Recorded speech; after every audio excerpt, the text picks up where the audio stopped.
que le froid a gagné l'ensemble du territoire, l'État et les associations de gauche se mobilisent pour héberger les clandestins. Pendant ce temps, les clochards européens dorment et meurent dans nos rues. 30 à 40% des pensions alimentaires ne sont pas versées après un divorce ou une séparation. À partir d'aujourd'hui, c'est l'État qui paiera et réclamera la pension aux parents défaillants. Quelle trace laissera le passage d'Obama à la Maison-Blanche? Le président des États-Unis part sur un bilan pour le moins controversé. Retour sur 8 ans d'occupation du bureau ovale. Merci Élise. Et maintenant, retour sur les titres de l'actualité. Ouverture d'un camp de transit pour clandestins à Ivry dans le Val-de-Marne. Alors que la vague de froid met en péril la vie des sans-domicile, le gouvernement et les associations de gauche mettent au chaud les migrants extra-européens. À Lyon, le SAMU social s'est mis en grève pour protester contre le manque de moyens et les nombreux décès de sans-abri mettent en exergue la véritable préférence étrangère prônée par le gouvernement. Floriane Jeannin.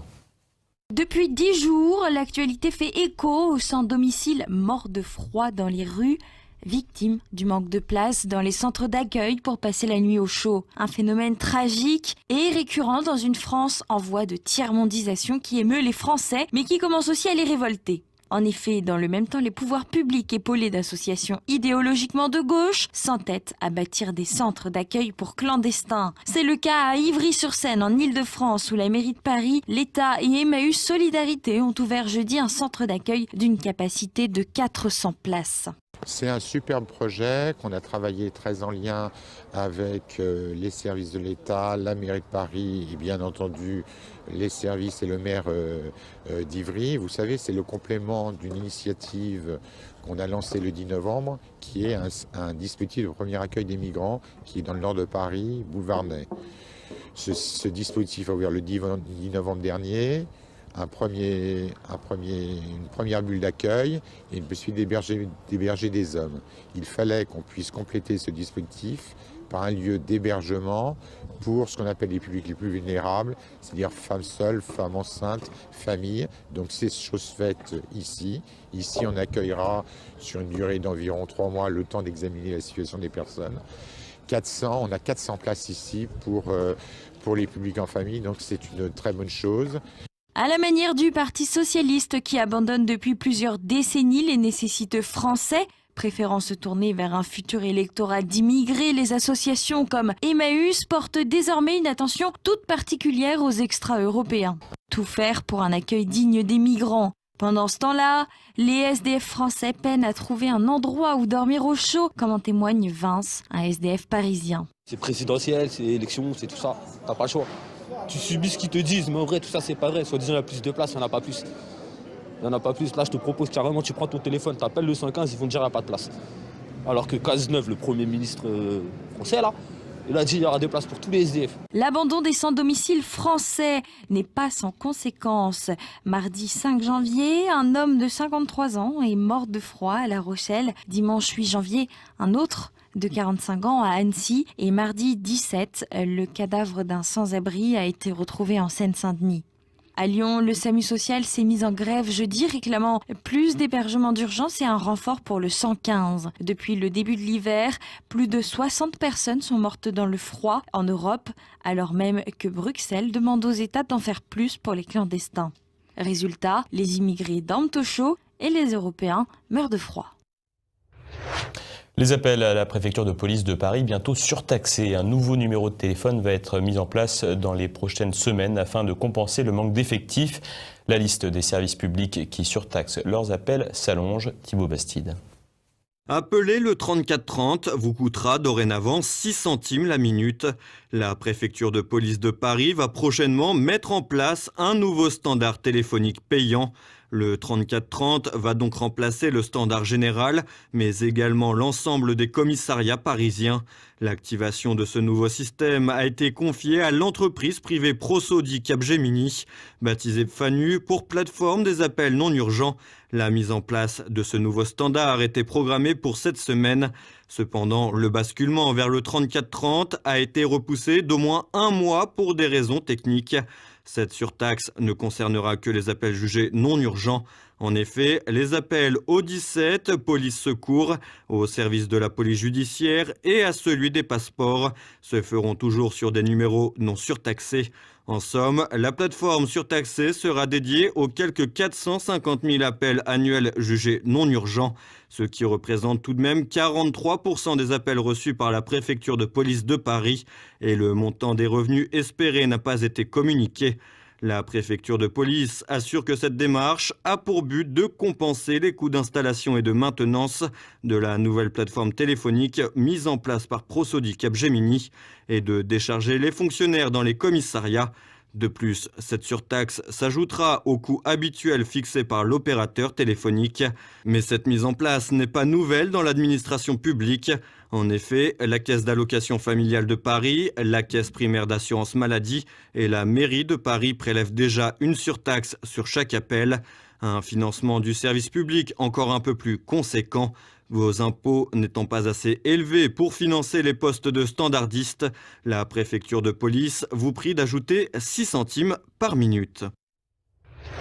L'État-providence n'a plus les moyens de sa générosité, mais peu importe, voilà qu'il va prendre en charge une nouvelle dépense sociale, les pensions alimentaires impayées, à charge pour l'État, ensuite de les recouvrer auprès du parent défaillant. Explication, Natacha Königsberg. Près de 3 millions d'enfants en France vivent avec un seul de leurs parents. Dans plus de 8 cas sur 10, leur mère, qui a obtenu le droit de garde quand il y a eu un jugement de divorce ou de séparation, ou tout simplement parce que le père a disparu. Pour ajouter au drame, ces familles monoparentales sont non seulement très nombreuses, puisqu'elles représentent près de 20% des foyers français, mais elles sont aussi trop souvent démunies. Plus de 4 sur 10 vivent en dessous du seuil de pauvreté. Dans ces conditions, les difficultés que rencontrent certains parents isolés à se faire verser la pension alimentaire par le père ou plus rarement la mère de leur ou de leurs enfants n'arrange pas les choses. Et contraindre l'autre à verser les pensions en faisant appel à un huissier après avoir obtenu d'un juge le droit de procéder à des sommations puis des saisies est très coûteux. Conséquence, à compter du 20 janvier 2017, une nouvelle administration baptisée Agence de recouvrement des impayés de pensions alimentaires sera chargée de traquer les mauvais payeurs à leur place. C'est l'agence qui relancera le parent défaillant puis entreprendra les démarches contraignantes si celui-ci ne s'exécute toujours pas. Elle pourra bloquer partiellement le versement d'autres prestations sociales pour prélever dessus le montant de la pension alimentaire. Cette mesure vient compléter l'allocation de soutien familial qui se substitue depuis avril dernier à la pension alimentaire quand elle n'est pas versée. Son montant est de 104,75 € par enfant. On estime à un peu plus de 100 000 le nombre de familles monoparentales qui pourraient être prises en charge dans les prochains mois par l'Agence de recouvrement des impayés de pensions alimentaires. Barack Obama à l'épreuve du bilan. Le président des États-Unis quitte la Maison-Blanche ce vendredi après 2 mandats. Retour sur 8 années passées à la tête de la première puissance mondiale. Pierre Bergerot.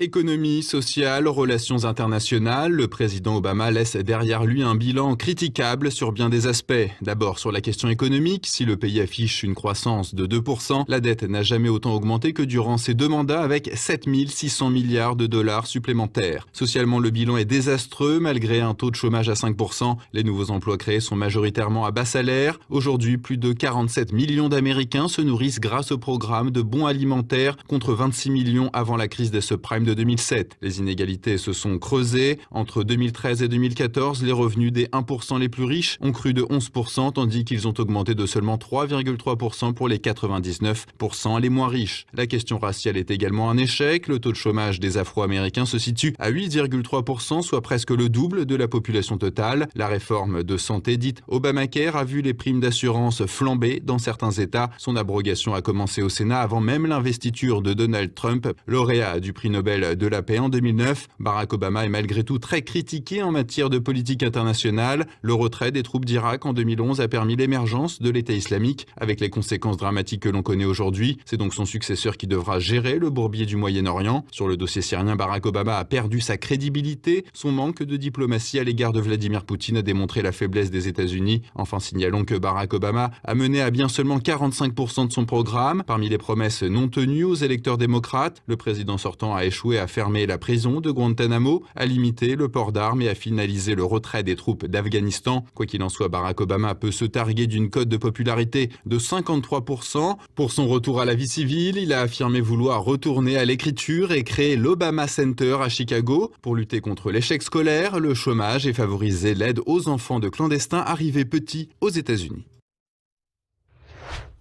Et passons à présent à l'actualité en bref. Les salariés d'Europe 1 tirent la sonnette d'alarme suite aux très mauvais résultats d'audience de la radio qui a perdu 1 million d'auditeurs depuis 2010 et une première année dans le rouge en 2016, cette année donc. 170 salariés ont voté à l'unanimité un état d'urgence dont l'objet principal est la critique de la nouvelle direction. Ils estiment qu'elle a mis en place des solutions coûteuses, faciles et à côté de la plaque, ainsi qu'un plan d'économie qui détériore leurs conditions de travail. Une personnalité est tout particulièrement ciblée dans cet échec, Denis Oliven, président de la radio. Ce dernier avait déclaré un engagement sans faille des salariés. Denis Oliven a probablement un peu oublié ses engagements militants en faveur des travailleurs, lui qui était militant à la Ligue communiste révolutionnaire, puis du CRS, une faction chevènementiste située à la gauche du Parti socialiste. Procès des manifestants anti-migrants d'Arzon. 4 participants comparaissaient jeudi devant le tribunal correctionnel de Vannes. 2 mois de prison avec sursis et une amende de 1 000 € ont été requis contre les organisateurs présumés. 18 mois de prison, dont 6 avec sursis avec interdiction de séjourner dans le Morbihan, ont été demandés à l'encontre d'un jeune homme de 19 ans en état de récidive.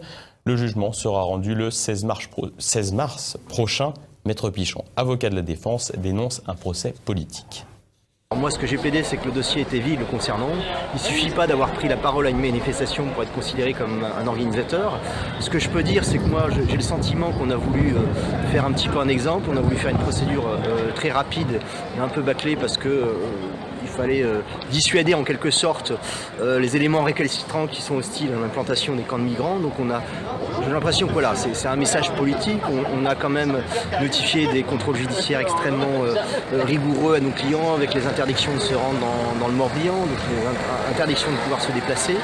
Donc tout ceci note à mon sens un caractère éminemment politique à cette procédure de nature à dissuader encore une fois tous ceux qui s'opposent à l'installation des camps de migrants.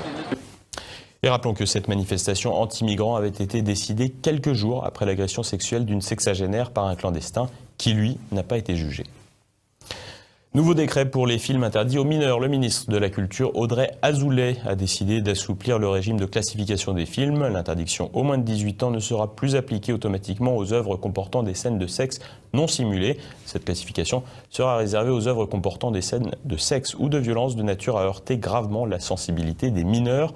Selon Audrey Azoulay, cette décision est très importante pour la vie économique du cinéma. 90 morts lors d'une frappe de l'armée au Nigeria. L'armée de l'air a effectué un bombardement accidentel dans un camp de déplacés ayant fui les violences de Boko Haram. La majorité des victimes seraient des femmes et des enfants. Selon Médecins sans frontières, le bilan pourrait s'alourdir à 170 morts. Le Nigeria a ouvert une enquête pour déterminer les circonstances de ce bombardement. Et voilà, c'est la fin de notre édition. Comme chaque vendredi, nous vous invitons à lire le quotidien présent de fin de semaine. À la une, l'efficacité Trump, Marine Le Pen et la politique familiale et l'abaissement des critères pour la diffusion du porno.